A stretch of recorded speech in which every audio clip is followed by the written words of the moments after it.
Sa punto pong ito, makakausap naman natin ang Assistant to the Counsel for the ICC na si Attorney Cristina Conti.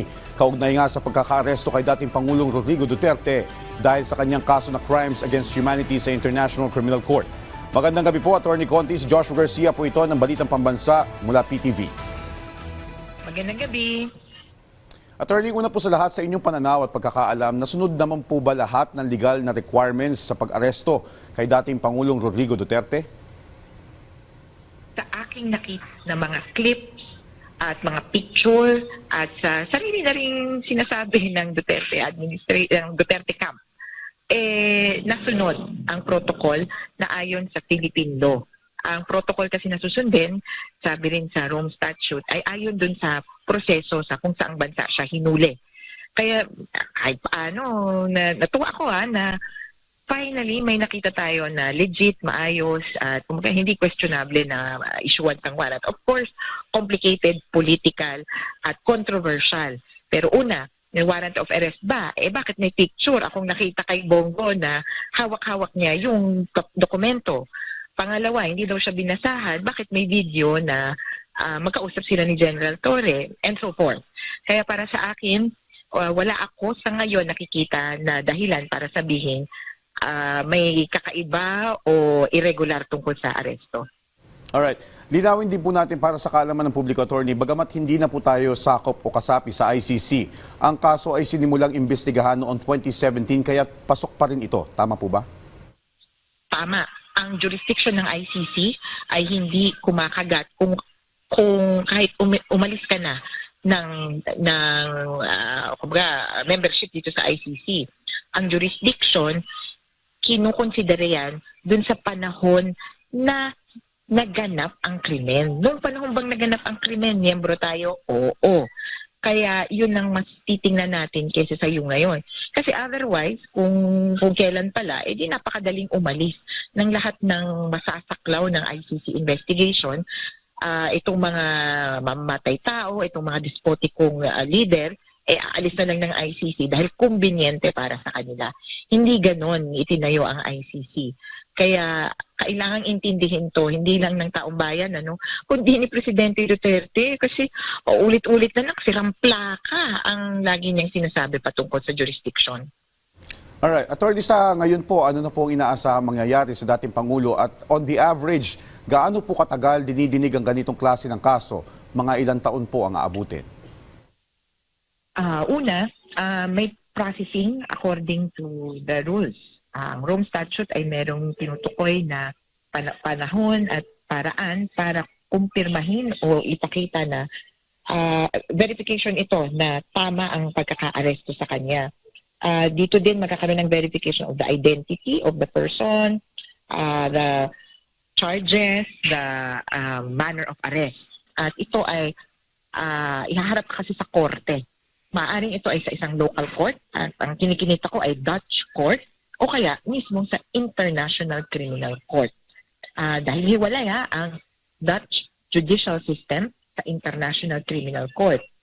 Kaya isang malaking paglilinaw din yun na magkaiba ang isang foreign court at ang isang international court na tayo mismo naging bahagi. Moving forward, tingin namin talagang tutuntong na tayo ng trial at yun naman ang pinaka-aasam-asam ng mga biktima na magkaroon ng pagkakataon na maharap talaga yung mga usapin at hindi na lang tayo sa court of public opinion. Alam namin na matagal ito at nakahanda kami sa dekada. Actually, ang average period ng mga kasuhan sa ICC, 8 years daw.